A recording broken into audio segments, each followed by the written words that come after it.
Welcome back to MobilePhoneTraining.co.uk. This is part 2 of the camera settings. So we're going to go straight back into it.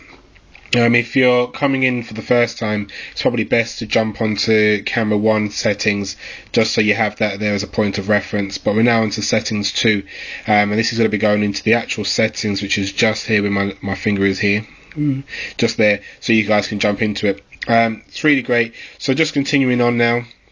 If we jump in and press the settings key on the ghost menu, a further ghost menu appears. Now what you can see is the first thing that it brings up by default is the image size, and literally depending on which setting you're in, it will give you the options to change that up on here. So what I'm going to do is going to press back a second and change it from frame shot to normal shot, so I can show you. Jump into settings, and now you can see I've got options here. So when you're using the frame shot, it drops it down into QVGA mode into 320 by 240, but if I scroll up, I've got 5 megapixel, 3 megapixel 2 and 1 megapixels. Obviously the higher the megapixels, more memory it uses. The only thing is, whenever you change a setting on the Viewty, you must press save as soon as you've done so, and then jump back into settings to see it again. You know when something's done because it always has a tick, like a little tick mark next to it. When you move across now, this one's called the image quality, and this is one of the things, the toolbars that pop up on the top right, on the top of your toolbar at the top of the screen when you first jump into camera. The thing that you'll notice, if you change any settings, it automatically defaults itself back to normal. So you can always press superfine and then press save, and then you'll notice in the top there it says SF for superfine. Tapping the settings menu again, jumping over to the right now, you've got what's known as white balance, and you can choose things like incandescent, sunny, fluorescent. If you scroll down, you've got cloudy. I generally leave mine on auto, and it seems to give me some really good qualitable pictures.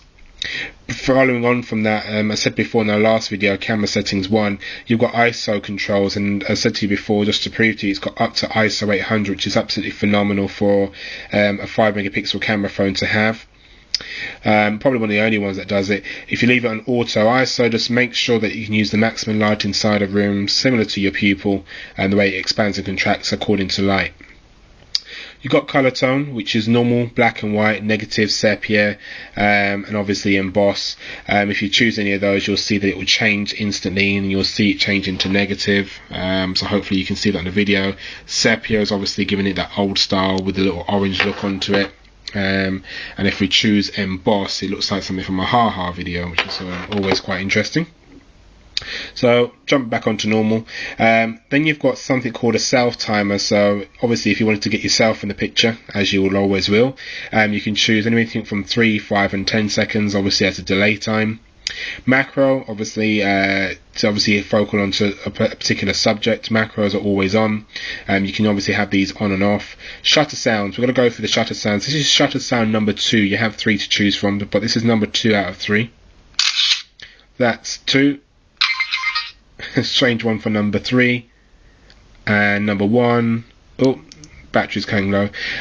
Number 1 is, let's go back into there.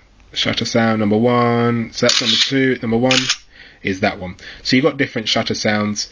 Auto focus wise, you've got autofocus and manual focus, which is good because it's one of probably the only camera phones that allow you to do manual focus. What it basically does, it allows you to focus on one particular subject in the picture and blur everything out, which is very, very good. What we're about to press here is going to freak you out because you'll be seeing me. You'll see that it switches the camera to the internal camera. And there we are. So hello there. So you can see me there showing off the LG Viewty, so you can flip that back and that should go back to normal. But what you'll notice is once I've done that, it puts it into VGA mode for you. So we better jump back in and put that to 5 megapixel and then press save and then go back into settings. And then obviously the last option is about storage. Where do you like to store your photos? And if I choose handset memory, you'll see there the little icon changes to a handset, and if I jump back in and go back to memory and choose external memory and press save, it changes into like a memory card or something that resembles like a SIM card. So that's the full settings on the LG Viewty, the camera settings. So that's the full settings, and when you go into the Ghost menu, this is camera settings number 2 or video number 2. If you want us, by any way, in any chance, if you want us to show you something on the LG Viewty that you haven't seen us do recording, please go onto our YouTube page, which is www.youtube.com/MPT online, or go into MobilePhoneTraining.co.uk and send us a quick email. This is it from MobilePhoneTraining.co.uk. This is the camera settings. The next video you're going to see is about doing some video recording. Thank you very much. I'll speak to you soon.